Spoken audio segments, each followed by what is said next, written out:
Hello, my dear friends. How are you doing? Hope you are having an amazing day and not having to deal with drama. Ready for new stories I have for you today? Let's go to the first one. And don't forget to listen to the end of the story, guys, to hear my insights. Enjoy the stories, and don't forget to like and subscribe. And of course, don't forget to leave a comment. This whole situation feels like something out of a twisted soap opera.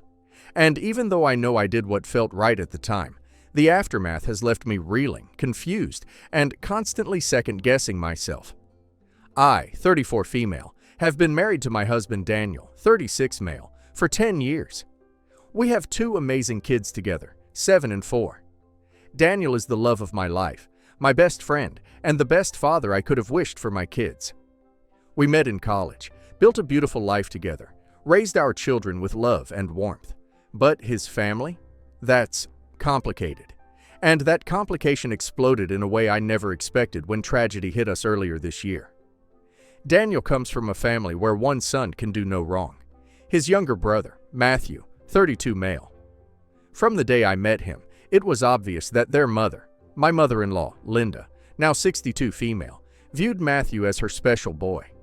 He was always the one praised for the smallest accomplishments, excused for the worst behavior, and propped up like the sun revolved around him.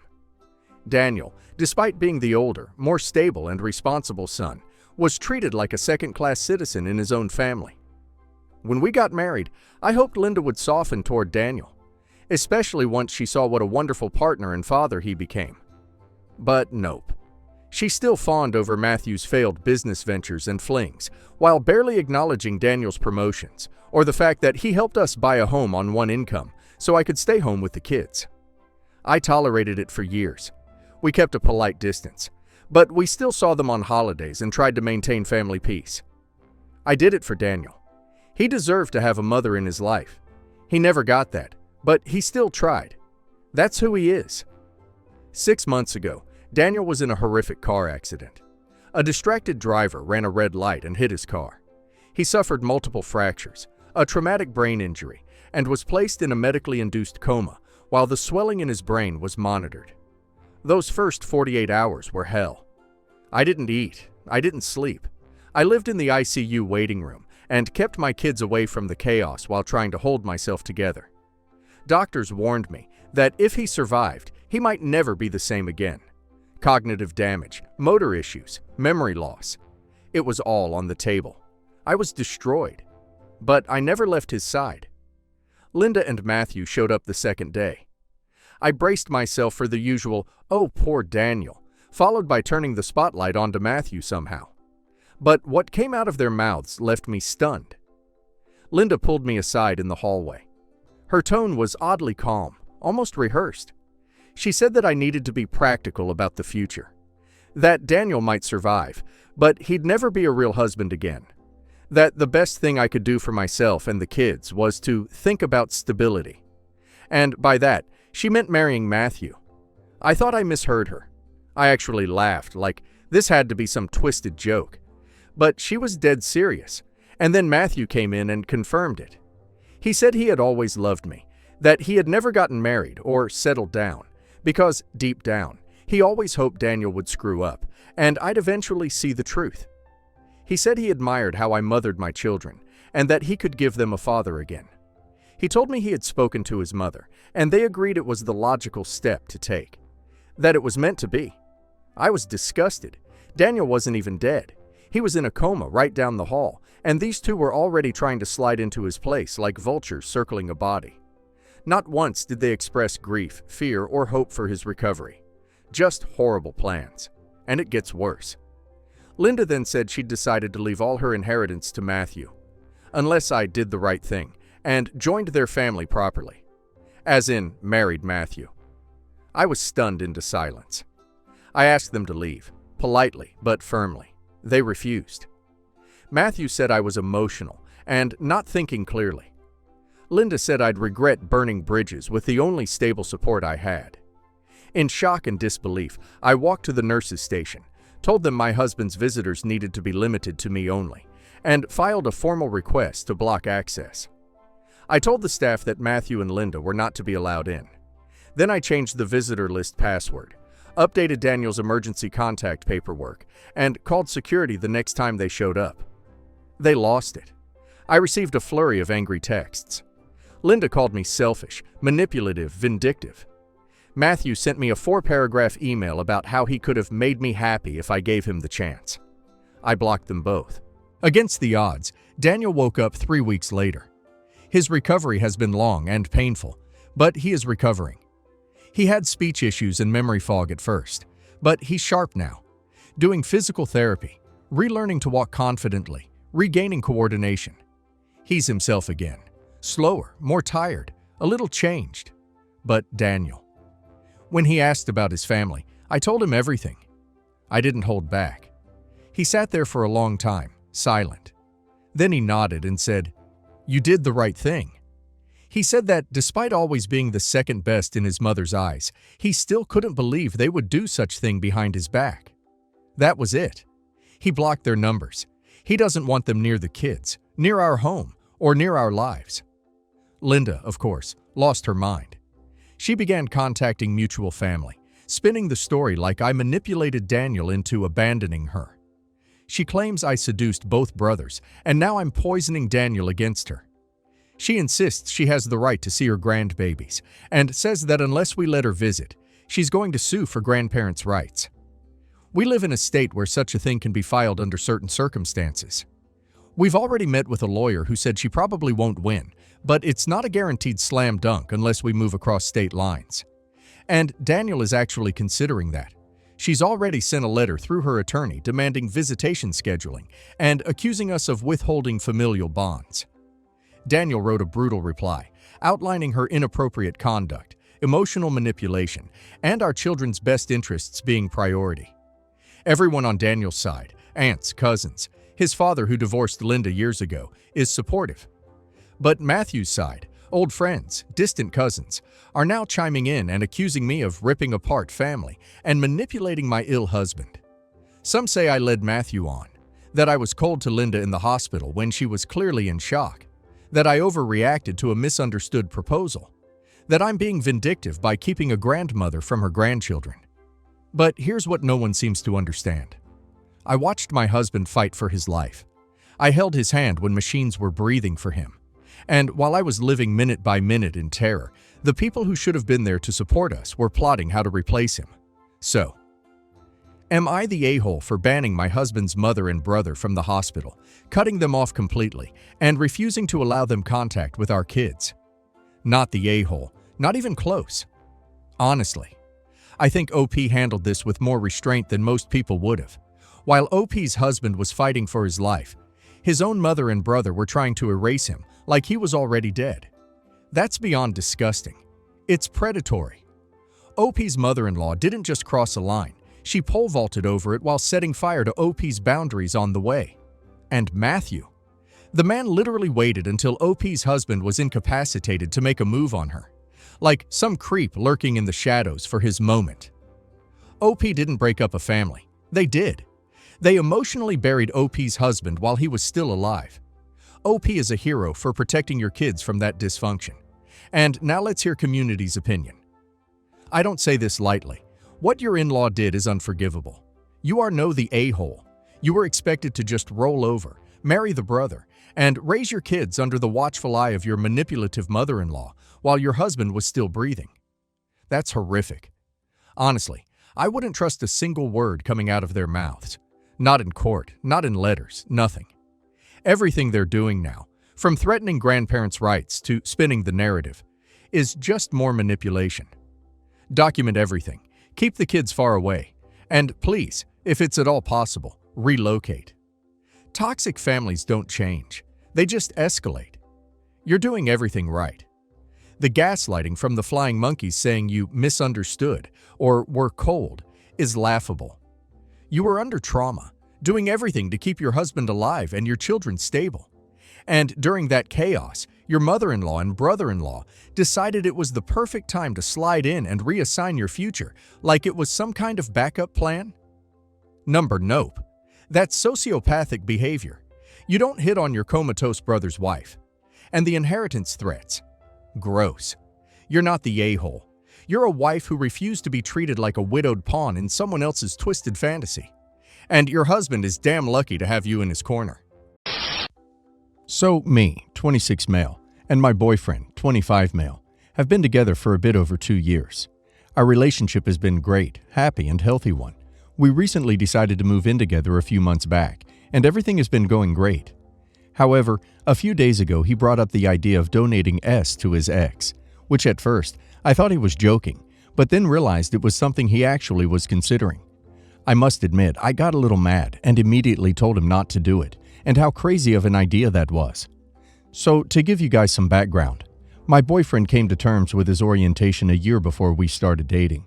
Prior to our relationship, he dated his most recent ex for a few years. They broke up when he came out to her, but ended in very good terms, and she has been very supporting of him. Now, here's where it gets tricky. They had a baby. From what they've told me, sometime after they broke up, she found out she was a month pregnant. Back to present day, he has a beautiful 3-year-old boy who I've grown to love as well. I get to see him when my boyfriend visits him. While it wasn't my ideal situation, it's been amazing seeing how great of a father he is as well, and his ex-girlfriend, baby's mother, has been really nice and kind to me as well. So I don't have any bad thoughts or wishes to her in any way. She truly is very lovely.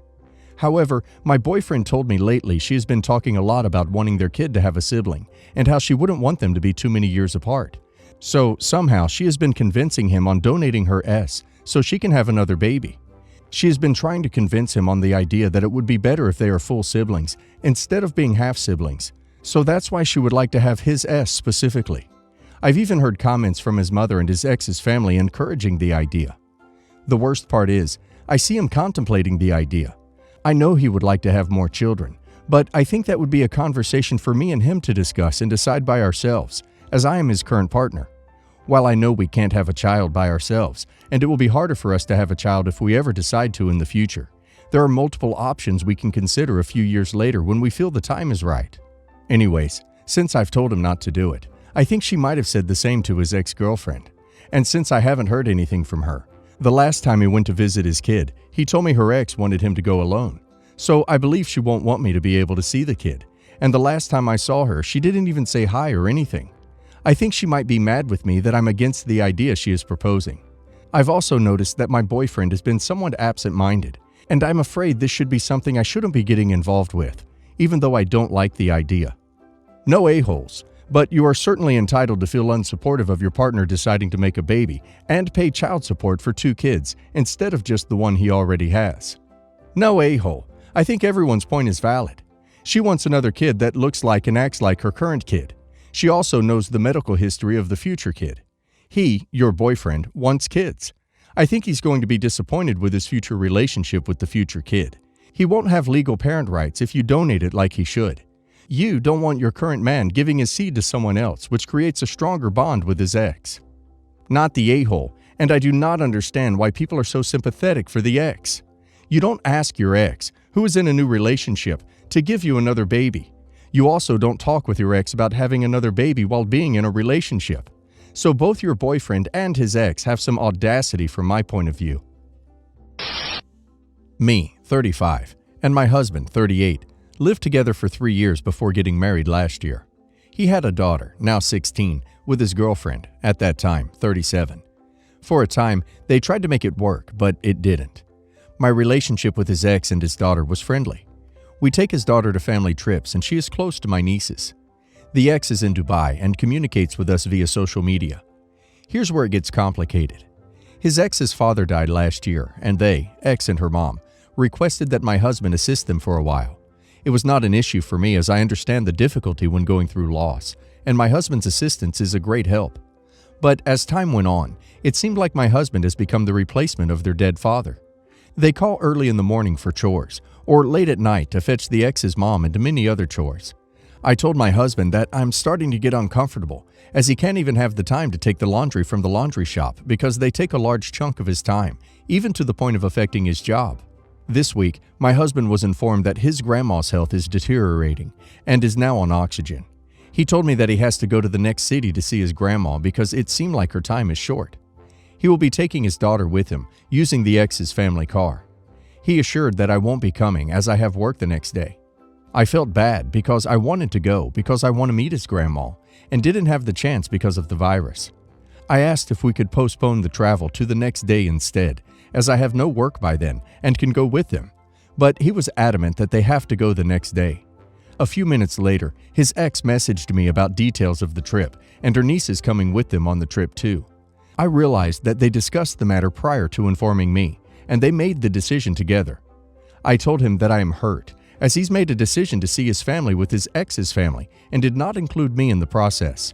He went ballistic and threatened not to go on the trip and made me feel bad that he won't be able to see his grandma on her deathbed.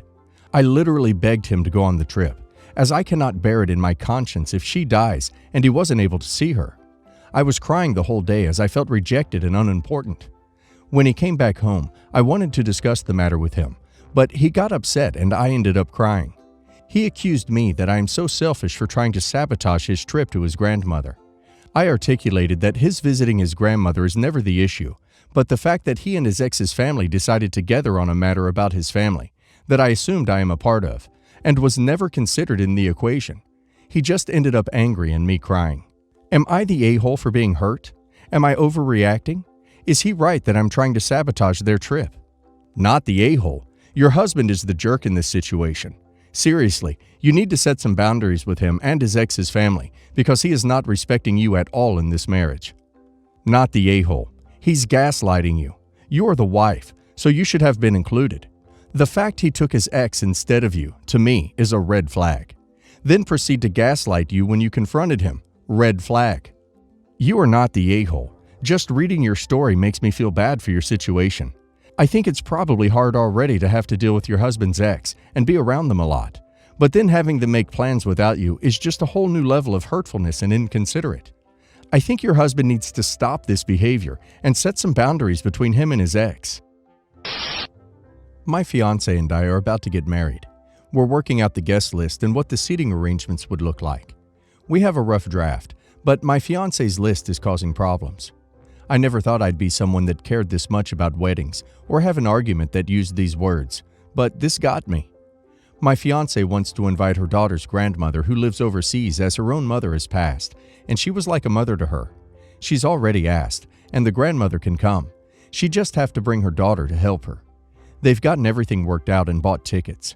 Everyone is very excited to finally get to meet them, as it's been over 5 years since their last visit, including her other grandchildren, my wife's daughter's half-sisters. This is where the problem comes in. Due to how long the grandmother and aunt will be here, the only way the half-siblings could see them is if they attend the wedding. I really don't want that to happen. I realize that these are their relatives, and they haven't gotten to see either of them in over 5 years, but it would make things so much more complicated. If I invited them, we would also have to invite their mother, which means we would have an entire table devoted to, basically, my fiancé's ex's family, with the number of people we'd have. Even in the best-case scenario, it would destroy the entire idea of the wedding because my stepdaughter would only want to be with her sisters. We wouldn't be able to get her to come sit with us or even take pictures. We'd also be risking my fiancé's ex showing up to see his mother as well, something none of the kids would want. It would just be maximum drama and stress. My kids wouldn't understand what's even happening. I've voiced this, and now everyone is angry with me. My wife is willing to bar them, but doesn't actually agree. All of these people now know, and we're hearing it from all sides. They're saying that we hate the girls, and that we're gatekeeping them from their own family. This isn't true. We just don't want to have the stress and drama and turn this into a family reunion for a completely different family when we're trying to celebrate forming our own. I'm getting calls and texts from everyone about it, and we're starting to question if we're in the wrong here and just need to suck it up because we're having this particular woman. Edit. They'll only be here for 3 days, so if they don't come to the wedding, they'll be in the area, but the grandmother will want to see them and not come to the wedding, and my stepdaughter will no longer want to go in favor of seeing the family as well. Not the a-hole. Your wedding, you decide who attends. If the ex's family wants a reunion, they should chip in to allow their grandmother to stay longer and have one day after your wedding. A wedding is not a family reunion and should not be treated as such.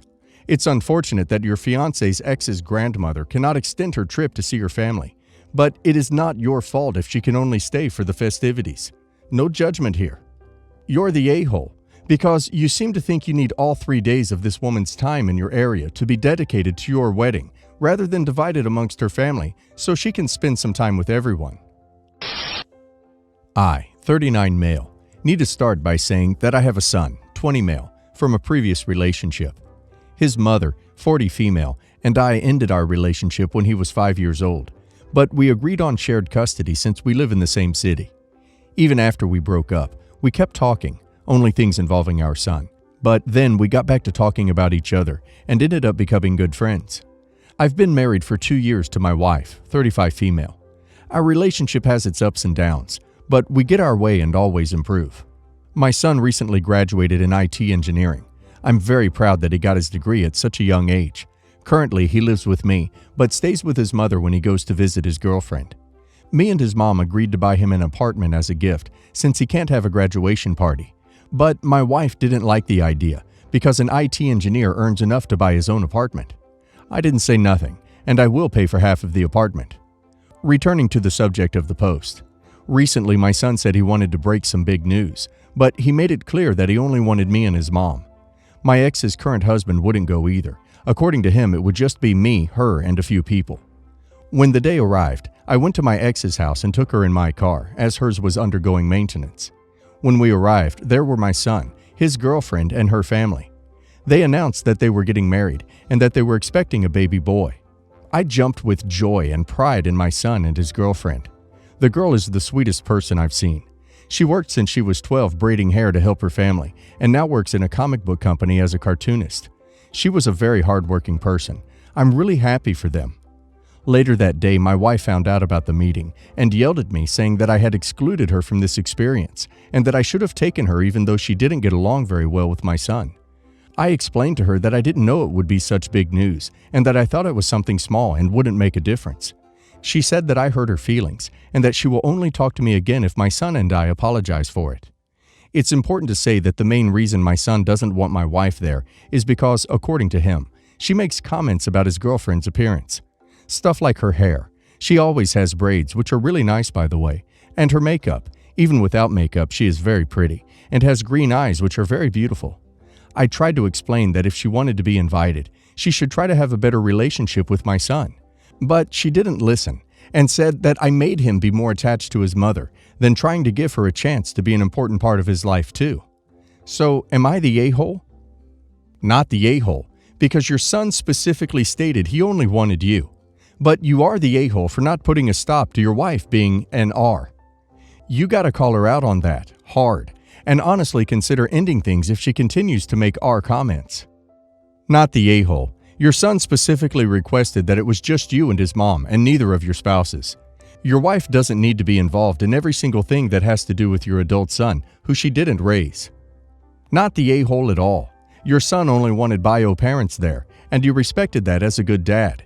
If you had taken her, your son would have been upset with you. Your wife is not a good person, especially if she's making R comments and demanding an apology she isn't owed for one. Kick this woman to the curb because she'll always try to force you to choose between you and your son. By the way, there is not a damn thing wrong with fostering your son having a good relationship with his mom. My family has the tradition that the father gives a small necklace to his daughter or daughters when they graduate from college or get married. My daughter, Joanna, has said numerous times that she does not wish to get married, so I've been saving to buy a small diamond necklace for her. Now, my wife and I have been married for 6 years now, and when we got married, her daughter, Sarah, was already 17 or 18 years old, and we never really bonded. We are civil, I appreciate her, but it's obvious that she's not my daughter, and I'm not her father in any shape or form, which is fine by me. When she graduated from college, I gave her a small silver necklace per tradition, and she liked it. It's another piece of jewelry in her collection. Now that my daughter is about to graduate, I want to give her something nice. She's my only kid, and we have an amazing relationship. She has also worked very hard ever since she turned 15, and she's honestly a very good kid. Kind, empathetic, intelligent, giving. She's my pride and joy. She has always loved things shaped like hearts, and I found a small necklace that has a piece of diamond like that, and I know she'll love it. I told my wife the other day and showed her a pic, but she didn't like it. She said it's not fair Sarah got a silver piece that looks nothing special, and my daughter gets a friggin' diamond. I stated my reasons, that Sarah and I are not close at all, while my daughter is the only child I have. But she said I'll be an a-hole if I do it, and I'm not so sure anymore. I thought it didn't matter since she's not giving anything to Joanna, like I did to Sarah, and I don't expect her to. So I think I can do whatever I want, but I need some insight. Not the a-hole, unless your wife treats her daughter and yours exactly the same. She needs to shut the duck up. I also suggest you establish a trust for your daughter, so that if anything happens to you, her inheritance is protected. Not the a-hole. Never let your wife talk you out of doing something special for your daughter. Your wife isn't getting your daughter anything, even though you gave her daughter a gift. She's the a-hole here. Don't let this woman run your daughter out of your life. Not the a-hole. Your daughter deserves it. Just because you marry someone doesn't mean that kid is fully yours. Unless you raised her from a fetus, you have no moral obligation to shower her with presents.